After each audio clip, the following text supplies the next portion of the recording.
সরলভাবে ভগবানকে ডাকলে তিনি ঠিক দেখা দেন। এটা আমরা বিভিন্ন জায়গায় পেয়েছি।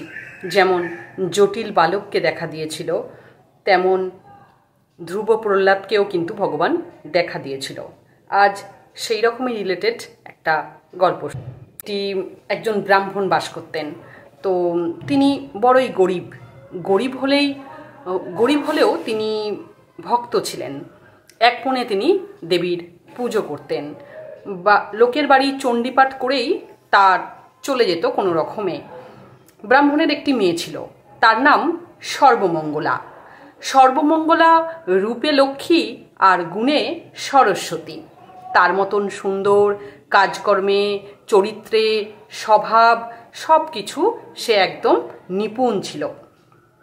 একদিন সেই দেশের জমিদার ঘুরতে ঘুরতে সর্বমঙ্গলাকে দেখে ফেলে তার সর্বমঙ্গলাকে খুব ভালো লাগে। তাই সেই জমিদার তার একমাত্র পুত্রের জন্য সর্বমঙ্গলার হাত চেয়ে নেয় ব্রাহ্মণের কাছ থেকে। ব্রাহ্মণ মেয়েটিকে বড়ই ভালোবেসে মানুষ করেছেন, বড় করেছেন। সে ভাবেনি এমন হঠাৎ করে এমন একটা ভালো সম্বন্ধ আসবে আর তার মেয়ের ভালো ঘরে বিয়ে হয়ে যাবে। তাই ধুমধাম করেই বিয়ে হলো এবং মেয়ে শ্বশুর ঘরে চলে গেল। এরপর থেকে বাবা মায়ের একমাত্র সন্তান ছিল সর্বমঙ্গলা। তাই বাবা মায়ের মন বেশিরভাগ সময়ই খুব খারাপ থাকতো। তো এরকম করে কোনো রকমে চণ্ডীপাঠ করে ব্রাহ্মণের চলে যাচ্ছে। এমন সময় দুর্গাপুজোর কাছাকাছি আসতে সে বছরে হঠাৎ করেই ব্রাহ্মণের মনে হঠাৎ উদয় হলো। তিনি বললেন, ব্রাহ্মণীকে এসে বললেন, শোনো গিন্নি, আমি না এবছরে বাড়িতে পুজো করব। তখন ব্রাহ্মণী বললেন, খুব ভালো কথা, খুব আনন্দের কথা, কিন্তু এটা কি ভেবেছ আমরা তো খুব গরিব, আমরা এত পয়সা পাবো কোথায় যে বাড়িতে দুর্গা পুজো করবো? সেটা কি সম্ভব? তাতে তো অনেক খরচ। ব্রাহ্মণ বলল, ভগবান কি শুধু বড় লোকেদের, গরিবের জন্য নয়? আমি গরিব হলে হবে কি, আমি নিষ্ঠা ভরে পুজো করব, নিষ্ঠা ভরে মাকে ডাকবো। তাই আমি বাড়িতে যা পারবো সেই খড়কুটো দিয়ে, কোনো রকমে খুদকুটো দিয়েই আমি মাকে ডাকবো, পুজো করব, মাকে ভোগ দেব। ব্রাহ্মণী শুনে খুশিই হলেন, বললেন, ঠিক আছে, তোমার যখন মনে বাসনা হয়েছে তখন পুজো করো। তো পুজোর তো খুব একটা বেশি দেরি নেই, তুমি তাড়াতাড়ি করে চলো, কুমোর বাড়িতে তো যেতে হবে, মায়ের তৈরির অর্ডার দিতে হবে প্রতিমা তৈরি করার জন্য। তখন ব্রাহ্মণ বললেন, ঠিকই বলেছ, তবে যা সামান্য টাকা আছে তাতে তো মনে হয় না প্রতিমা তৈরি হবে, দেখি গিয়ে। যথারীতি ব্রাহ্মণ এবং তার স্ত্রী দুজন মিলেই কুমোরের বাড়ি গেলেন। গিয়ে জানালেন তাদের ইচ্ছার কথা।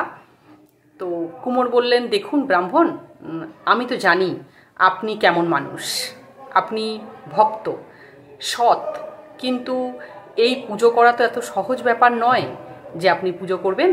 আপনার কাছে কত টাকা আছে? একটা প্রতিমা করতেই কত টাকা লাগে?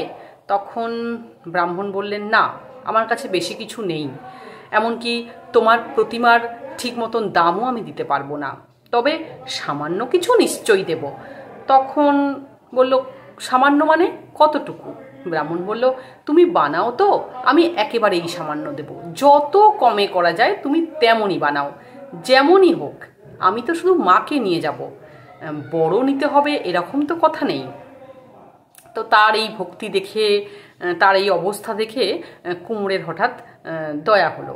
সে বলল, ঠিক আছে, আপনি যখন ভেবেছেন বাড়িতে পুজো করবেন, মাকে নিয়েই আসবেন, ঠিক আছে, আপনাকে আমি বিনা পয়সাতেই প্রতিমা গড়ে দেব। তখন ব্রাহ্মণ বলল, তাই আবার হয় নাকি? বিনা পয়সায় তুমি করবে কেন?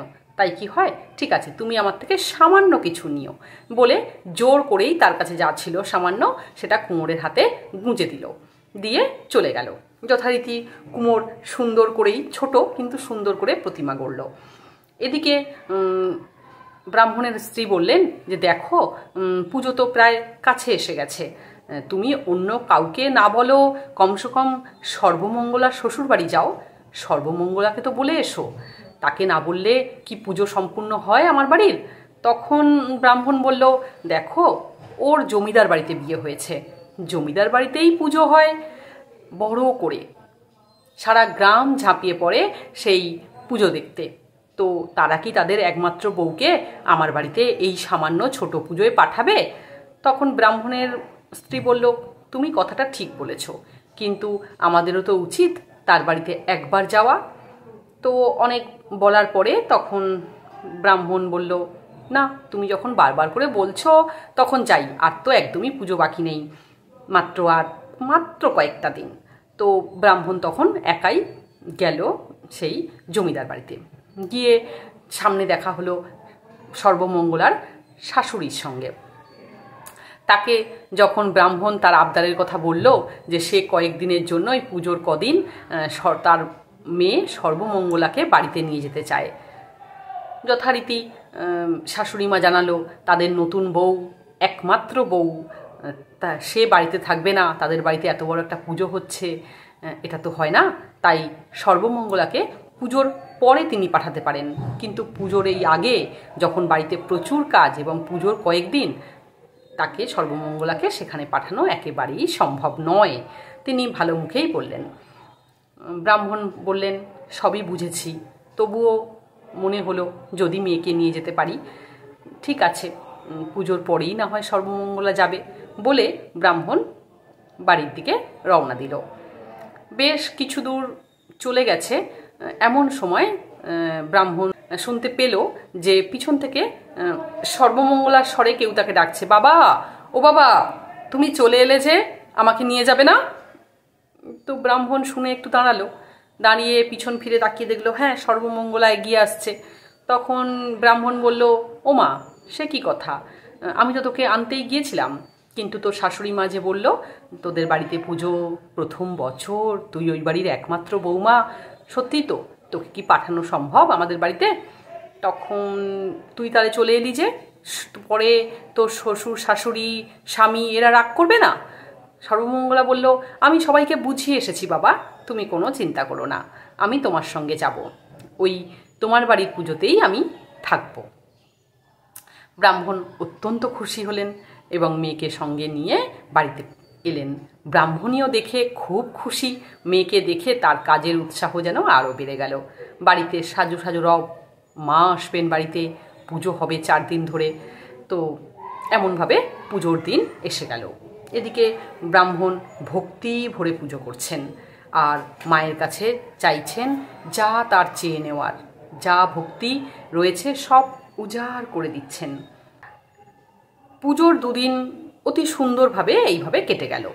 তৃতীয় দিন সর্বমঙ্গলা বলল, বাবা, পাড়ার সব লোকেদের যে খাওয়াতে হবে।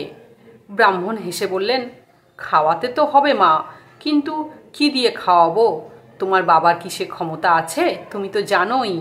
সর্বমঙ্গলা উত্তরে বলল, না বাবা, তুমি বাড়িতে পুজো করবে আর পাড়ার সকলকে খাওয়াবে না, এটা কি হয় নাকি? আমি চললুম পাড়ার সকলকে নিমন্ত্রণ করতে। এই বলে সর্বমঙ্গলা পাড়াতে নিমন্ত্রণ করতে চলে গেল। ব্রাহ্মণ মনে মনে হাসলেন এবং বললেন, মার আমার বড় ঘরে বিয়ে হয়েছে তো, তাই নজরটাও অনেক বড় হয়ে গেছে।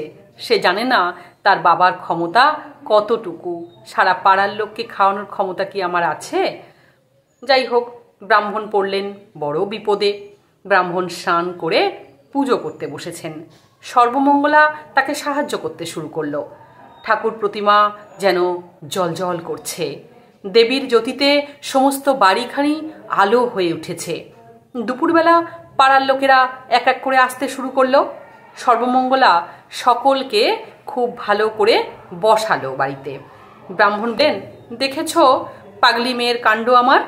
ব্রাহ্মণী ভাবলেন, তাই তো, কি হবে এখন? সর্বমঙ্গলা বললে, তোমরা কিছু ভেবো না বলছি, আমি সকলকে ডেকে এনেছি, মার প্রসাদ খাওয়াবো যে। ব্রাহ্মণ সকলকে আদর যত্ন করলেন। তারপর ঠাকুর ঘরে গিয়ে এক মনে মাকে ডাকতে আরম্ভ করলেন, মা গো, লজ্জা নিবারণ করো। এদিকে সর্বমঙ্গলা সমাদর করে বসিয়ে দেবীর প্রসাদ আনলেন। সকলকে বললেন, আমার বাবা গরিব। মেয়ে বললে, সকলে বলল, তাতে কি, তোমাদের প্রসাদে যে সুগন্ধ বেরিয়েছে তা লাগছে। আপনারা দয়া করে বাড়িতে পায়ের ধুলো দিয়েছেন, এটা আমাদের পরম সৌভাগ্য। আপনারা সকলে দেবীর প্রসাদ গ্রহণ করুন। প্রসাদ থেকে সুন্দর যে সুগন্ধ বের হচ্ছিল, তাতে যারা ছিল সেখানে উপস্থিত সকলে পুলকিত হয়ে উঠলেন। খাওয়া দাওয়ার পর সকলেই যখন চলে গেলেন, সকলে ধন্য ধন্য করল, কেননা তারা সেই অল্প প্রসাদ খেয়েও তাদের পেট এবং মন একেবারে ভরে গেছে। তারা অনেক সর্বমঙ্গলাকে আশীর্বাদ করে চলে গেল। সর্বমঙ্গলা এরপরে বাবাকে ডাকলো, বাবা উঠে এসো। সব লোক চলে গেছে প্রসাদ খেয়ে। ব্রাহ্মণ বললেন, তারা সকলে আমাকে শাপ দিয়ে গেছে তো? সর্বমঙ্গলা বললে, শাপ দেবে কেন? সকলে তো খুশি হয়ে মায়ের প্রসাদ খেয়েছে, এখনো অর্ধেক প্রসাদ রয়ে গেছে, তুমি দেখো গিয়ে। ব্রাহ্মণ ঠাকুর ঘর থেকে বেরিয়ে এসে দেখলেন আশ্চর্য ব্যাপার। ব্রাহ্মণ ভাবলেন, এ শুধু মহামায়ার লীলা। ব্রাহ্মণের দু চোখ দিয়ে জল গড়াতে লাগলো। শেষ দিন ব্রাহ্মণ পুজোয় বসে মাকে দই কর্মা নিবেদন করছেন। আজ মাকে বিদায় দিতে হবে, তাই ব্রাহ্মণের আজ কিছুই ভালো লাগছিল না। তিনি চোখ বুজে মায়ের চিন্তা করছেন। এমন সময় সর্বমঙ্গলা ঠাকুর ঘরে গিয়ে দেবীকে দেওয়া দই কর্মা খেতে আরম্ভ করলেন। হঠাৎ ব্রাহ্মণ চেয়ে বললেন, মা তোমার এ কি কাণ্ড? সর্বমঙ্গলা তাড়াতাড়ি চলে গেল। ব্রাহ্মণী আবার দই কর্মার আয়োজন করে দিলেন। এবারও সর্বমঙ্গলা গিয়ে সব খেয়ে ফেলল। ব্রাহ্মণী আবার আয়োজন করে দিলেন। এবারও সর্বমঙ্গলা গিয়ে খেয়ে ফেলল। ব্রাহ্মণ এবার মহা বিরক্ত হয়ে বললেন, তোর আজ কি হয়েছে? তুই যা এখান থেকে। ব্রাহ্মণী আবার দই কর্মা জোগাড় করছিলেন। সর্বমঙ্গলা গিয়ে বললে, মা বাবা আমাকে আজ চলে যেতে বললেন। আমি 3 দিন ধরে ভালো করে খাইনি, আমার বড় খিদে পেয়েছে, আর যেতেও তো হবে অনেক দূরে, তাই আমি খেয়েছি। বাবা আমাকে চলে যেতে বলল। মা তবে আমি যাই? ব্রাহ্মণী পিছনে ফিরে আর মেয়েকে দেখতে পেলেন না। তাড়াতাড়ি গিয়ে স্বামীকে সব কথা বললেন। ব্রাহ্মণ মনে মনে ভাবলেন, পাগলি মেয়ে আমার, শেষকালে একা একাই বাড়ি চলে গেল। পুজোর কাজ শেষ করে তিনি মেয়ের বাড়ি উপস্থিত হলেন। ব্রাহ্মণ একবার মেয়ের কাছে গিয়ে তাকে বললেন, মা পুজোর সময় তুমি ব্যাঘাত ঘটিয়েছিলে, তাই আমি তোমাকে একটু বকেছিলাম, তাই বলে তুমি রাগ করে একা একা এইভাবে শ্বশুরবাড়ি চলে আসবে? মেয়ে তখন বলল, সে কি বাবা, আমি কখন তোমার বাড়ি গেলাম? আমি তো যাইনি। আমাদের বাড়িতে এত বড় পুজো, এসব ছেড়ে শাশুড়ি মা আমাকে যেতে দেবেন কেন? পুজোর পরে আমি যাব। ব্রাহ্মণ তখন সব বুঝতে পারলেন। দেবী তার মেয়ের রূপ ধরে এসেছিলেন তার বাড়িতে। দেবীর দয়ার কথা মনে করে ব্রাহ্মণ আনন্দে আত্মহারা হয়ে গেলেন। দু চোখে তার জল, আর মুখে শুধু মা, মা আমার।